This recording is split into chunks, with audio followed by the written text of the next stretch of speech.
So the first thing that you have to do is create a new file in your iMovie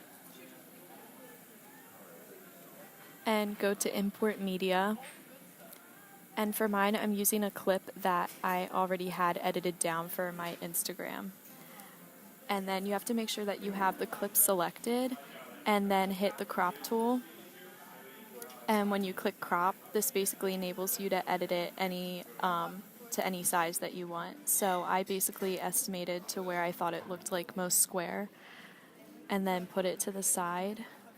And I moved the top down a little bit as well just to make sure that it looked right.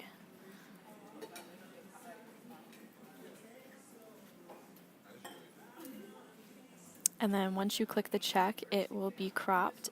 And then if you now drag it into your workspace, you'll see that the video is cropped and edited to the square ratio that you want.